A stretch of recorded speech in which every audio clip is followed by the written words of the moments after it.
नमस्कार, मैं हूं संकेत उपाध्याय। मेरे साथ हैं सुहित मिश्रा और ये है द रेड माइक और एसएम ऑफिशियल की एक साझा प्रस्तुति। मुद्दा ही कुछ ऐसा है कि साथ में आकर के इसके बारे में चर्चा करनी जरूरी है। दरअसल एक बड़े नेता हैं महाराष्ट्र के, एकनाथ खड़से, और उनकी रिश्तेदार, अ, जिनका नाम अभी आप स्क्रीन पर देखेंगे। उन्होंने एक चिट्ठी लिखी, एक पत्र लिखा है, और ये उन्होंने सीधा, रोहिणी एकनाथ राव खड़से हैं, एडवोकेट हैं। उन्होंने एक लंबी चौड़ी चिट्ठी ट्विटर पर द्रौपदी मुर्मू, महामहिम द्रौपदी मुर्मू जो राष्ट्रपति हैं भारत की, उनको लिखा है। और अ, लंबा पोस्ट है इसका। आप मोटा मोटा सार ये समझ लीजिए कि उनका ये कहना है कि महिलाओं को हक होना चाहिए एक कत्ल करने का, एक हत्या करने का।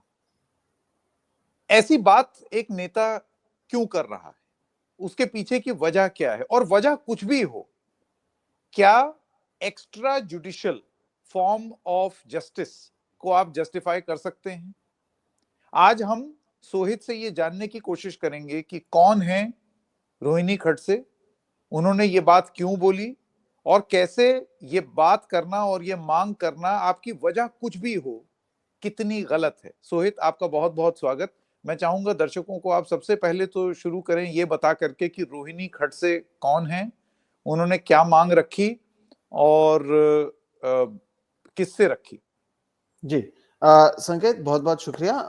दर्शकों को पहले हम ये बता दें कि रोहिणी खड़से जो हैं वो एकनाथ खड़से की बेटी हैं और एनसीपी शरद पवार गुट के महिला विंग के अध्यक्ष हैं। वो यहाँ पर ये आपको समझना जरूरी है कि एकनाथ खड़से बहुत बड़े नेता हैं महाराष्ट्र के। एक जमाने में बीजेपी के एक अध्यक्ष हुआ करते थे, देवेंद्र फडणवीस इनके जूनियर थे। हालांकि जब देवेंद्र फडणवीस को 2014 में मुख्यमंत्री बनाया गया, उसके बाद ये पार्टी से अलग हुए, फिर शरद पवार के साथ जुड़े और अब एनसीपी में वो शामिल हैं, बेटी हैं। और ये जो ट्वीट का जिक्र किया है, इन्होंने राष्ट्रपति को ट्वीट लिखा है। इसमें दो तीन चीजें महत्वपूर्ण हैं। एक तो इन्होंने कहा है कि ये वुमेन्स डे, महिला दिन के दिन ये ट्वीट किया गया। उसमें ये कहा गया राष्ट्रपति से कि हर एक महिला को एक खून माफ होना चाहिए। और उसमें एक जो जिक्र किया गया है, उन्होंने कहा है कि मुंबई में एक 12 साल की बच्ची का गैंगरेप हुआ। ये पिछले हफ्ते की घटना है जिसमें 4 लोगों को पुलिस ने अब तक गिरफ्तार भी कर लिया है। तो इसका जिक्र करते हुए यहाँ पर यह बताया गया और ये कहा गया कि ऐसे मामले लगातार हो रहे हैं जिसके वजह से हम चाहते हैं कि महिलाओं को एक खून माफ होने की छूट होनी चाहिए, जिसके चलते जितने भी यहाँ पर ऐसे रेपिस्ट या ऐसे छेड़छाड़ करने वाले लोग हैं उनके खिलाफ कार्रवाई की जाएगी। अब इसे आप आगे बढ़ने से पहले इसके बारे में या इसके पीछे और क्या क्या हुआ है वो देखना जरूरी है। जिस एकनाथ खड़से की ये बेटी हैं, उन्हीं एकनाथ खड़से की जो डॉटर इन लॉ है वो भारतीय जनता पार्टी से जुड़ी हुई हैं। रक्षा खड़से नाम है उनका और वो केंद्रीय मंत्री हैं। केंद्रीय मंत्री हैं संकेत। और आप देखिए, वो एक कार्यक्रम के लिए गुजरात में गई हुई थी और जब वो गुजरात में थी तब उनकी बेटी यहाँ पर एक कार्यक्रम में, वो इवेंट में गई थी जहां पर उनके साथ सिक्योरिटी मौजूद थी। सिक्योरिटी मौजूद रहने के बावजूद एक यूनियन मिनिस्टर की बेटी के साथ छेड़छाड़ किया गया, उसके वीडियोस बनाए गए।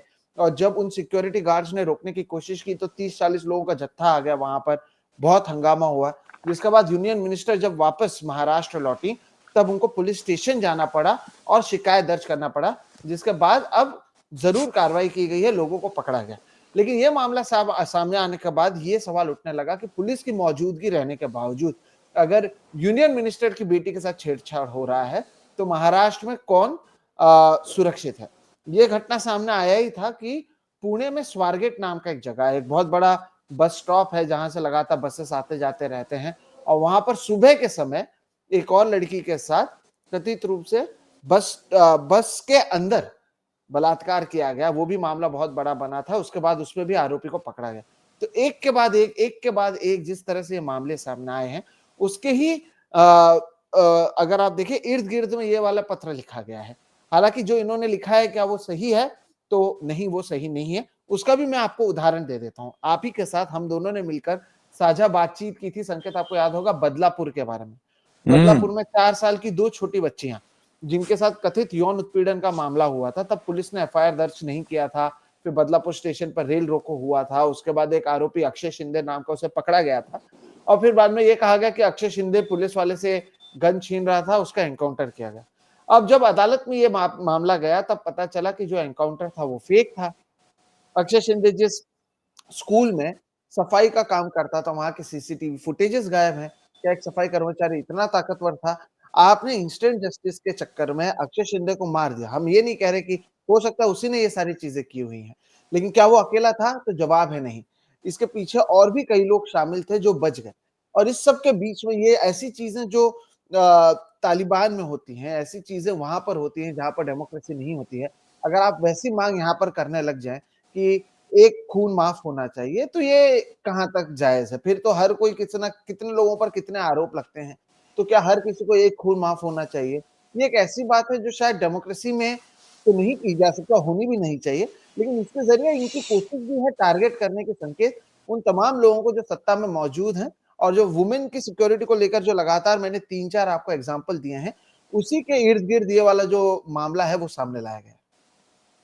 सोहित, फिर तो इसका कोई अंत ही नहीं है। फिर तो आप किस मुंह से, ये शरद पवार गुट एनसीपी की नेता हैं और एनसीपी का हमेशा से ये तर्क रहा है और विपक्ष का ये कहना रहा है कि बुलडोजर जस्टिस नहीं होनी चाहिए। आप कानून के हिसाब से कानून संगत रूप से चलें।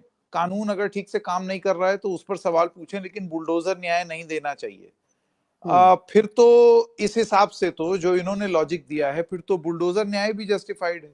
फिर तो वो बदलापुर वाला एनकाउंटर भी जस्टिफाइड है, क्योंकि उसका पूरा मकसद ही राजनीतिक था। पोस्टर लग हुँ, उठे थे चुनाव से एकदम पहले कि बदला पूरा। जब हुँ, आप इस हुँ, तरीके की बात करते हैं तो ये typical short circuiting of justice by politicians. अव्वल तो आपकी पुलिस या आपका प्रशासन काम नहीं करेगा। मैं हुँ, जब नेता पावर में आते हैं तब की बात कर रहा हूं। और उसके बाद लोगों का गुस्सा मैनेज करने के लिए आप एनकाउंटर भी जस्टिफाई करेंगे, बुलडोजर एक्शन भी जस्टिफाई करेंगे, और अब तो आप हत्या करने के हक की मांग कर रहे हैं। तो ये कितनी पॉलिटिकल पोजीशनिंग है अपनी नाकामी छुपाने के लिए, और कितनी हकीकत है, क्योंकि बहुत सारे आपको ऐसे लोग मिल जाएंगे सोहित, जो हो सकता है एडवोकेट रोहिणी खड़से के सेंटिमेंट्स को जस्टिफाई भी कर दें, पर ये हुँ, सही नहीं होगा। हुँ। सही सही बात है संकेत। और देखिए लेकिन ये क्यों हो रहा है और महाराष्ट्र में क्यों हो रहा है जिसे पुरोगामी कहा जाता है?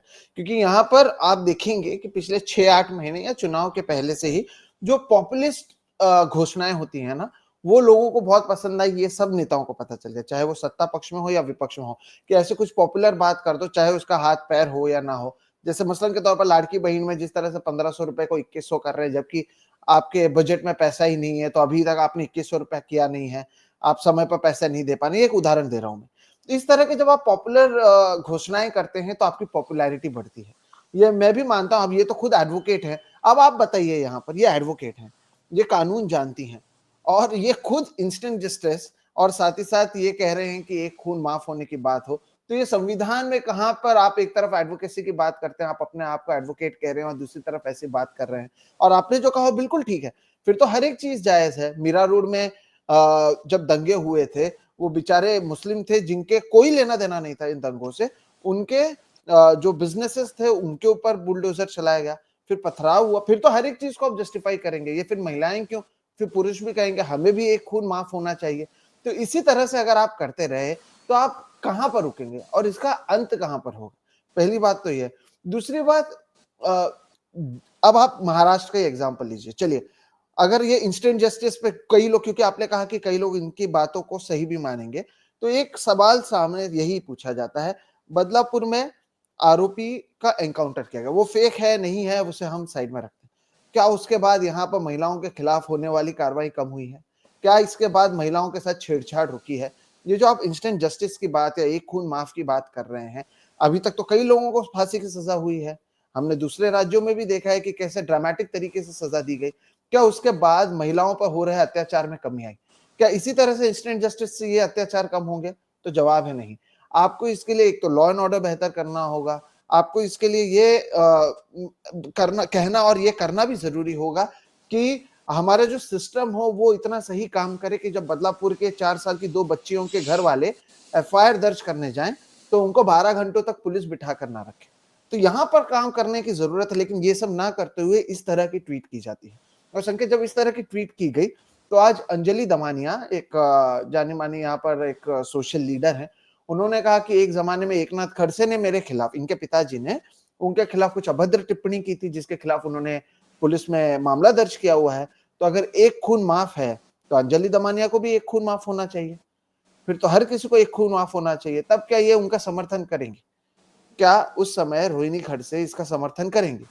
तो इस तरह के सवाल लगातार मौजूद हैं। तो ये एक पॉपुलर तरीका है जरूर ये बताने का कि नहीं ये होना चाहिए, और अब ये कहेंगे कि हम महिलाओं की सुरक्षा के लिए बात उठा रहे हैं, लेकिन एक कमजोर तर्क है संकेत, अगर बात की जाए तो, क्योंकि इससे आप ना ही कुछ साबित कर पा रहे हैं और ना ही जो सिस्टम के भीतर की कमी है उसके बारे में आप उजागर कर पा रहे हैं। मैं और आप यहाँ पर आज इसलिए ये बात हमने शुरुआत में जरूर इस मुद्दे को उठाया कि महिला सुरक्षा की परिस्थिति खराब है, तो इस पर अगर इनका फोकस होता तो शायद वो बेहतर होता, लेकिन वो ना करते हुए इन्होंने पूरा फोकस ही, पूरा मुद्दा ही इस पर बना लिया कि महिलाओं को एक खून करने का मौका दिया जाओ। वो जो एक है, an eye for an eye makes the whole world blind, ये शायद महात्मा इन्हें, गांधी। महात्मा गांधी ने जो कहा है वो बात इन्हें शायद पता होना चाहिए कि अगर हर किसी को एक आंख के बदले आंख वाला अगर आप हिसाब रखते हैं तो पूरी दुनिया अंधी हो जाएगी। तो अब ये एक एडवोकेट की ओर से जब आता है तो क्या इसे पॉलिटिकल नजर से देखा जाना चाहिए या नहीं, ये एक बहुत बड़ा सवाल है। क्योंकि आप विपक्ष में हैं, आप सवाल उठाइए, लेकिन ये जो आपने तर्क दिया है वो ना ही लॉजिकल है। मेरा तो यह है कि क्या शरद पवार से लेकर सुप्रिया सुळे, बाकी तमाम नेता जो हैं, क्या वो इस तर्क को सही मानती हैं या नहीं? आपको सवाल उठाने का तरीका होना चाहिए। ये कहते हुए आप एक अलग डिबेट, या वो सिंघम और अलग अलग फिल्म जो आए थे उसमें देखने के लिए बहुत अच्छा लगता है, लेकिन सिस्टम अगर वैसा काम करेगा तो हमारे में और अफगानिस्तान में जो तालिबान मौजूद है उसमें क्या ही फर्क रह जाएगा। ये जो तालिबानी इंसाफ की तरफ इशारा किया है, अब आप सोचिए इस ट्वीट को ट्विटर पर आए हुए एक दिन से ज्यादा हो गया। इंटरनेशनल वुमेन्स डे पर यह ट्वीट किया गया था रोहिणी खड़से द्वारा। वो शरद पवार के एनसीपी गुट की नेता हैं। कुछ तो रिएक्शन हुआ होगा, या फिर अगर रिएक्शन नहीं हुआ है, ये अपने आप में एक इतनी अलार्मिंग सिचुएशन है कि ऐसे मुद्दों पर, सिस्टम को शॉर्ट सर्किट करने के मुद्दे पर, जिसमें आप सही समाधान की तरफ तो बात नहीं करते, लेकिन आप इस तरीके की उल जलूल बात करते हैं, उसमें सब लोग, क्या सत्ता पक्ष क्या विपक्ष, सब एक हो जाते हैं, क्योंकि सभी ने इस तरीके की हरकतें की हैं। भाई बदला पूरा जैसा पोस्टर किसके शासनकाल में आया था, तो वो किस मुंह से इसकी आपत्ति करेंगे या इसके खिलाफ बोलेंगे? क्या रिएक्शंस आ रहे हैं? जी देखिए, अगर गृह मंत्री तो खुद मुख्यमंत्री हैं देवेंद्र फडणवीस, तो उनकी ओर से रिएक्शन नहीं आए हैं, लेकिन जो शरद पवार गुट के लोग हैं वो तो कह रहे हैं कि इसके जरिए हमने महिलाओं के मुद्दे को उठाया। तो वहां से जवाब आता है कि अरे आप जो मुद्दे उठा रहे इसमें से तमाम मुद्दे आपके नेताओं पर कई आरोप लगे हैं, तो फिर वही आरोप प्रत्यारोप का जो दौर है वो शुरू हो जाता है। जैसे कि मैंने कहा, यहाँ पर जो मूल मुद्दा है महिला सुरक्षा, वो भी महाराष्ट्र जैसे एक प्रोग्रेसिव स्टेट में जब भी हम बात करते हैं, पर्सनली भी जब बात करते हैं तो बात की जाती है अरे मुंबई कितना सेफ है, यहाँ पर महिलाएं सुरक्षित हैं, यहाँ महाराष्ट्र कितना सेफ है, यहाँ के लोग कितने अच्छे हैं। लेकिन अगर वहां पर बार बार एक के बाद एक इतनी घटनाएं आ रहे हैं तो आपको उस पर बात करना चाहिए। अब तो बजट सत्र चल रहा है महाराष्ट्र का, विधानसभा में सभी नेता बैठे हैं, एनसीपी शरद पवार के 10 विधायक तो हैं, आप यहाँ की महिला अध्यक्ष हैं, तो आपको ये मुद्दा अपने नेताओं के जरिए विधानसभा में उठाना चाहिए। लेकिन आप इन तमाम मुद्दों को ना उठाते हुए एक तरीके से एक पॉपुलर स्टेटमेंट मार देना, जिसे लेकर उनको पता है कि होगा कुछ नहीं, चर्चा होगी और फिर सब शांत हो जाएंगे और ये चमक जाएंगी, तो वो कहीं ना कहीं होता हुआ नजर भी आ रहा है। कई जगहों पर इनको लेकर कई लेख भी छपे हैं, कई लोगों ने जिक्र भी किया है। लेकिन महाराष्ट्र के लिए अलार्मिंग सिचुएशन जरूर है, और यहाँ पर केवल महिलाओं के लिए नहीं, law and order in general Maharashtra में ऐसा है कि ये नई सरकार को आए 4 महीने हुए नहीं और एक मंत्री को इस्तीफा देना पड़ा, धनंजय मुंडे को, क्योंकि उनकी करीबियों की ओर से एक सरपंच की हत्या की गई। तो ये लॉ एंड ऑर्डर पर अगर आप सवाल उठाते तो बात अलग होती, आप अगर महिलाओं के तमाम मुद्दों पर सवाल उठाते तो बात अलग हो जाती। लेकिन क्या होता है संकेत, ऐसे मुद्दों पर काम करना पड़ेगा और लोगों के बीच में वो सेंटिमेंटल बात को लेकर जाओगे आप कि नहीं मार दो, उठा लो, काट दो, फिर तो वही हो रहा है ना। फिर जैसे कि आपने कहा, फिर आप कैसे बुलडोजर जस्टिस का विरोध कर सकते हैं? तब तो आपने सबले इसको, इनफैक्ट जब बदलापुर की भी घटना हुई थी, शरद पवार गुट के लोगों ने कहा था कि आपको कानूनी तरीके से कार्रवाई की जानी चाहिए, अगर वो आरोपी है तो अदालत उसे सजा देगा, आप और मैं कौन होते हैं सजा देने वाले। चलिए, अब एक तरीके से हम मान भी लेते हैं कि इन्होंने जो कहा है वो लॉजिकल है या नहीं। अब आप कहिए कि इसका मिसयूज नहीं होगा, हम मानकर चलते, एक तो ये होगा ही नहीं और होना भी नहीं चाहिए, लेकिन अगर होगा इसका कितने लोग मिसयूज करेंगे, किस हद पर मिसयूज करेंगे।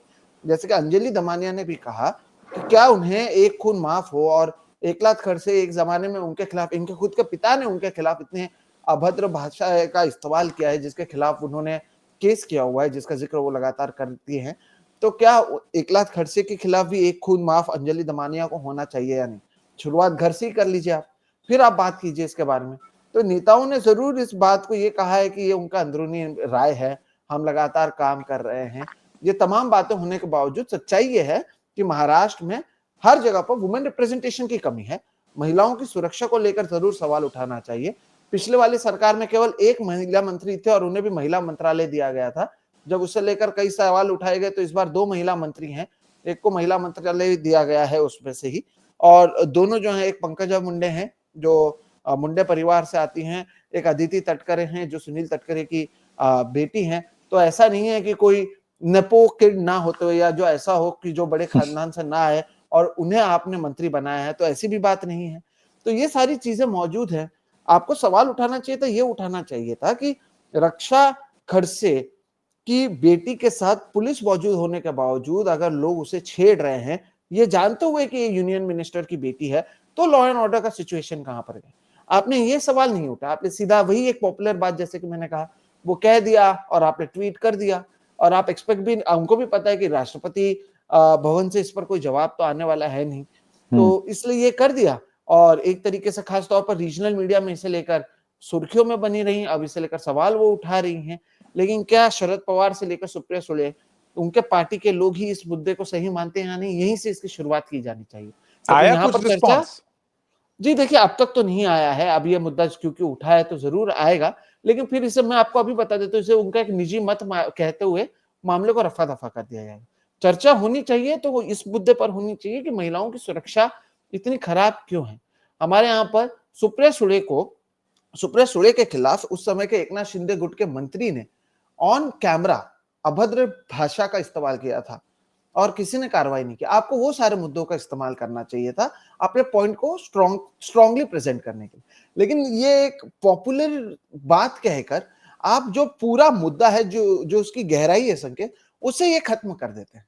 उस मुद्दे की जो इंपॉर्टेंस है, खास तौर पर महाराष्ट्र और एक बदलते हुए महाराष्ट्र में, जहां पर आजकल केवल औरंगजेब पर बात हो रही है, जहां पर औरंगजेब का कब्र और कितने दिन रहेगा या नहीं रहेगा, इस पर बात हो रही है, और आज अभी क्या हो रहा है इस देश में, इस राज्य में, उस पर बात नहीं हो रही है।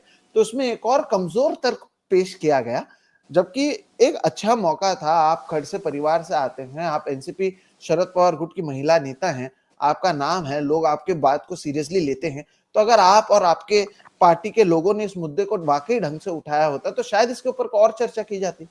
दिल्ली और सोहित, बाकी जगह के लोगों को संकेत पता नहीं होगा महाराष्ट्र में ऐसी ऐसी घटनाएं हुई, हम उस पर हाँ, चर्चा करते, लेकिन वो नहीं हुआ ना इनकी वजह से।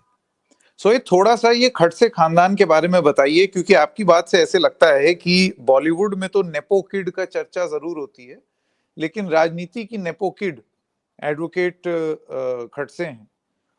जी बिल्कुल। और इनके फैमिली का थोड़ा सा, आप अगर आप जो दर्शक महाराष्ट्र के नहीं हैं उनको अगर बताना चाहें, कौन सा तो परिवार का सदस्य कहाँ है? एकनाथ खड़से जो है वो बहुत ताकतवर थे। एक जमाने में महाराष्ट्र में अगर बीजेपी को किसी ने मजबूती से यहाँ पर लाया तो उसमें मुंडे परिवार यहाँ पर जरूर था। ऐसे ही एकनाथ खड़से एक जमाने में बीजेपी के सबसे बड़े नेता हुआ करते थे। देवेंद्र फडणवीस सहित कई लोग जो हैं उनके जूनियर हुआ करते थे, और ऐसा माना जा रहा था कि 2014 में हो सकता है कि एकनाथ खड़से ही महाराष्ट्र में, जब पहली बार बीजेपी की सरकार बनेगी, तब एकनाथ खड़से उसका नेतृत्व करेंगे। लेकिन ऐसा हुआ नहीं और देवेंद्र फडणवीस को नेतृत्व दिया गया। उसके बाद से देवेंद्र फडणवीस और एकनाथ खड़से के बीच में जो गैप है वो बढ़ते चला गया। अंजलि दमानिया का जो मैंने बात किया पहले भी, अंजलि दमानिया ने ही आरोप लगाए थे कि एकनाथ खड़से के दाऊद इब्राहिम से रिश्ते हैं। उस समय ये आरोप लगाए गए थे, कई सारे बातें इसे लेकर हुई थी। फिर एकनाथ खड़से को पूरी तरह से साइडलाइन किया गया, फिर उन्होंने पार्टी छोड़ी, फिर वो एनसीपी में ज्वाइन हुए, उनके परिवार के लोग भी वहां पर थे। फिर इस चुनाव से पहले ऐसा एकनाथ खड़से ने खुद संकेत या ऐलान किया कि मैं फिर से बीजेपी में आ रहा हूं। हालांकि ना ही उसका डेट तय किया गया, ना ही उसकी तारीख तय की गई, और कहा गया कि कुछ दिनों में मैं बीजेपी में वापसी कर रहा हूं। उनकी जो डॉटर इन लॉ है, उन्होंने बीजेपी से लोकसभा का चुनाव लड़ा, वो मंत्री भी बनी, चुनाव जीत गई, और वो अभी मंत्री हैं, यूनियन मिनिस्टर। हालांकि इनका ना ही कभी तारीख आया, ना ही इन्हें कभी इनविटेशन आया। तब बाद में इन्होंने भी कहा कि नहीं, मुझे जाना ही नहीं है बीजेपी में। वो और उनकी बेटी अब भी एनसीपी में मौजूद हैं। हालांकि एक तरीके से एकनाथ खड़से की अगर बात करें तो धीरे धीरे वो शांत हो चुके हैं। पहले जितने ताकतवर थे वो ताकत पिछले 10 साल में जिन लोगों ने चाहा उन्होंने बखूबी उनकी पावर को कमजोर जरूर कर दिया। लेकिन अब भी महाराष्ट्र में खड़से परिवार का एक, आप समझ लीजिए कि अगर मोदी सरकार में इनकी जो बहू हैं वो एक यूनियन मिनिस्टर बन जाती हैं, तो कहीं ना कहीं इसका कितना कंट्रोल परिणाम है वो आप देख सकते हैं। और उनके ही घर से आने वाली, यानी एक जिसके पिता एक जमाने के बहुत बड़े नेता और मंत्री रह चुके हैं, उनकी बेटी, और एक वो जिनके भाई की पत्नी यूनियन मिनिस्टर है, अगर उनकी ओर से इस तरह के बयान आते हैं कि एक खून माफ होना चाहिए, तो आप समझ सकते हैं कि परिस्थिति कैसी है। और एक कमजोर एग्जाम्पल या एक कमजोर तर्क के जरिए इन्होंने इस मुद्दे को रखा, जो मुझे, मेरा मानना है कि मुद्दा बड़ा है महिलाओं की सुरक्षा का, क्योंकि आप अपने आप को लाड़का भाऊ कह रहे थे, आप लाडली बहन की बात करते हुए चुनाव जीतते हैं, और आपके ही राज्य में अगर महिलाएं सुरक्षित नहीं है तो बहुत महत्वपूर्ण बात है। मुंबई में अगर 12 साल की बच्ची का रेप होता है और गैंग रेप होता है और कोई कार्रवाई बाद में की जाती है, तो ये एक बहुत चिंताजनक बात है। पुणे में जैसे कि मैंने कहा, दिन दहाड़े एक बहुत ही बिजी बस स्टॉप पर अगर एक महिला का रेप किया जाता है, तो ये बहुत गंभीर बात है और उस पर चर्चा होनी चाहिए। लेकिन उसके लिए अगर आप एक दूसरे एक्सट्रीम पर अगर आप चले जाएंगे, अगर वो एक एक्सट्रीम पर हैं, तो ये भी सही नहीं है। तो आप पूरे के पूरे जो ये मुद्दा है उसको कमजोर करते हुए नजर आ रहे हैं। कम से कम इस ट्वीट से तो ऐसे ही लगता है संकेत। सोहित, आपने बार बार ये बोला कि ये मुद्दे को कमजोर या बात को कमजोर करते हुए नजर आ रही हैं, इस तरीके का तर्क दे करके। Eye for an eye will make the whole world blind वाली बात भी महात्मा गांधी की आपने बोली। मैं आपसे ये जानना चाहता हूं कि ये इन अ वियर्ड वे ये तो देवेंद्र फडणवीस को सूट करता है, इस तरीके का नैरेटिव, इस तरीके की बात जो सत्ता पक्ष है उसको तो सूट करेगी कि आप एक सीरियस मुद्दे को इस एक्सट्रीम तक लेकर के जाएं कि उसके बाद फिर वो चर्चा का विषय वही बना रहे, जैसे कि दुर्भाग्यवश यहां पर भी आपके और हमारे बीच में बना है। और जो असली मुद्दा है उसके बारे में तो बात नहीं हो रही, उसके असली समाधान के भी बारे में बात नहीं हो रही। बिल्कुल, बिल्कुल। और ये देवेंद्र फडणवीस के लिए दो तरीके से आप देखिए, एक तो देवेंद्र फडणवीस महाराष्ट्र के मुख्यमंत्री हैं, उसके साथ ही साथ देवेंद्र फडणवीस महाराष्ट्र के गृह मंत्री हैं। सारी पुलिस सुरक्षा व्यवस्था, सारी चीजें देवेंद्र फडणवीस के ही नेतृत्व में यहाँ पर हो रहे हैं।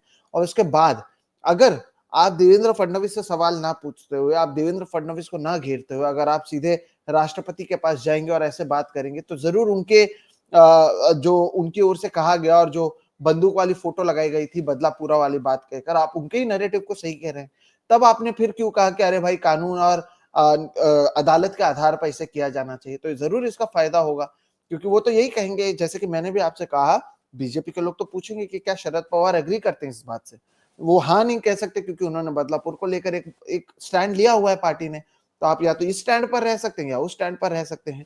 ऐसे में जैसे कि मैंने कहा, फिर से मामला गोल गोल घूम घूम कर निकलेगा कुछ नहीं, और इसी पर अटक कर रह जाएगा। और एक तरीके से जो उनका नैरेटिव भी है, अपने आप को एक नो नॉनसेंस मैन और बदलापुरा वाली बात आ रही है अब ऐसे समय में, जब सरकार पर सवाल उठने लगा है कि अरे भाई, वो फेक एनकाउंटर आपने किया था, तो इसके जरिए तो आप एक तरीके से समर्थन कर रहे हैं जब सरकार मुसीबत में है।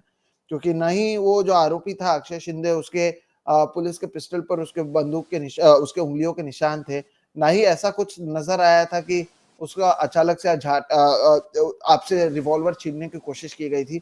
और उसमें सरकार धीरे धीरे कॉर्नर पे आ रही है, क्योंकि 5 पुलिस वालों के ऊपर कार्रवाई करने का अदालत ने आदेश दिया है। अब इसके बाद उनसे जब पूछा जाएगा कि आपने किसके कहने पर ये सारी चीजें की, क्या पुलिस वालों ने खुद के कहने पर की? नहीं। तो इनके आका कौन है? गृह मंत्री पिछले सरकार में कौन थे? देवेंद्र फडणवीस थे। लेकिन अब जब विपक्ष के लोग खुद कह रहे हैं कि एक खून माफ होना चाहिए, तो अगर जाकर जब ये मुद्दा उठेगा, तब लोगों के बीच तो सेंटिमेंट यही जाएगा, अरे विपक्ष के लोग जो कह रहे थे वो तो देवेंद्र फडणवीस ने सत्ता में रहकर कर दिया। तब तो आप अपने ही आपको कमजोर करते हुए नजर आ रहे हैं, ये भी यहाँ पर दिखाई देता है। तो ऐसे तमाम चीजें, संकेत मौजूद हैं, और इसलिए आप देखेंगे कि सत्ता पक्ष के लोग ज्यादा कुछ नहीं बोल रहे हैं। हो सकता है कि आगे जाकर कल 2-4 लोग इसका समर्थन भी करें, क्योंकि उनके नैरेटिव को ये सूट करेगा फिर। क्योंकि और हमारे यहाँ पर संकेत एक और चीज है, ये अनपॉपुलर ओपिनियन है, हर कोई चाहता है कि उनका नेता टायरेंट हो, जहां हर कोई चाहता है कि उनका नेता ऐसा कोई हो जो तुरंत कार्रवाई करे, क्योंकि हर किसी को लगता है कि कार्रवाई उनके ऊपर नहीं किसी और के ऊपर की जाएगी। वो कभी ये नहीं मानते कि उनके खिलाफ भी ये कार्रवाई की जा सकती है। जैसे कि ये बुलडोजर जस्टिस की बात की, बाद में कई ऐसे लोग हमने देखा है उत्तर प्रदेश में जो एक जमाने में इसका समर्थन करते थे, जब उनके भी घरों पर बुलडोजर चलाया गया तब शायद उनको एहसास हुआ कि ये कितना सही या कितना गलत है। तो ये चीजें यहाँ पर भी हैं कि आप कहते कुछ है लेकिन, और आप इसमें सबसे बड़ी बात, आप पढ़े लिखे घर से आते हैं, आप एक ताकतवर घर से आते हैं और आप एक एडवोकेट हैं जो जानते हैं कि संविधान काम कैसे करता है, जो जानते हैं कि कोर्ट्स कैसे काम करता है। अगर आपको ऐसा लगता है कि गलत हो रहा है तो आप खुद, क्योंकि एडवोकेट हैं, आप ऐसे मुद्दों को उठाइए और आप इंश्योर कीजिए कि जल्द से जल्द जस्टिस मिले। आप महिला विंग के अगर आपको अध्यक्ष बनाया गया है तो इसलिए नहीं बनाया गया कि आप राष्ट्रपति को ट्वीट करते हुए हर किसी को एक खून माफ करने की बात कहें। आपको इसलिए अध्यक्ष बनाया गया है या आपको उसका नेतृत्व इसलिए दिया गया ताकि आप महिलाओं के मुद्दों को उठाएं। और ये काम तो कोई भी कर सकता है, एक खून माफ वाली बात कहना। फिर आपकी जरूरत क्यों है? फिर तो वुमेन एंड चाइल्ड डेवलपमेंट की जरूरत क्यों है? फिर तो पुलिस की जरूरत क्यों है? फिर किसी भी चीज की जरूरत क्यों है? जैसे कि आपने कहा, फिर ये एक बार खुलेगा तो 10 चीजें हैं, फिर तो सवाल पूछोगे तो हर चीज पर आप सवाल पूछो, तो इसका कोई जवाब नहीं है संकेत। और ये कहीं ना कहीं मुझे लगता है एक सेल्फ गोल है जो एनसीपी के इस नेता ने किया है, जिसका खामियाजा उनके ही पार्टी के लोगों को भुगतना पड़ेगा। बिल्कुल। सोहित मिश्रा, बहुत धन्यवाद जुड़ने के लिए और चीजों को पर्सपेक्टिव में रखने के लिए। आप ये जान लें कि ये जिस तरीके का बयान है, ये सब जानते हैं कि एक तुरंत चर्चा में बने रहने के लिए, एक ताकि आपको प्रशंसा मिल जाए, एक तबके में आपको ये लोग बोलें कि हाँ यही सही है, उसके लिए आपने कर तो दिया। लेकिन जब इस तरीके की बातें कही जाती हैं तो राजनीतिक रूप से आपको लोकप्रियता हो सकता है कुछ हद तक मिल जाए, लेकिन जैसे कि हम लगातार कहते हैं, बात ऐसी होनी चाहिए जो सही हो, लोकप्रिय नहीं। यही उसका एक साक्षात उदाहरण है। ये बात कुछ हद तक लोकप्रिय जरूर आपको लग सकती है, लेकिन ये सही नहीं है, ये सही नहीं है। और इससे सिर्फ आप ये समझिए, राजनेताओं की अपनी नेतागिरी चमक सकती है। जमीन पर इससे अगर लोगों को फायदा मिल रहा है तो ऐसा कतई नहीं हो सकता, क्योंकि ये कानून संगत और तर्क संगत नहीं है। सोहित, बहुत बहुत धन्यवाद हमारे साथ जुड़ने के लिए। दर्शकों, आपका भी। फिर मिलेंगे किसी और मुद्दे के साथ, तब तक के लिए नमस्कार। नमस्कार।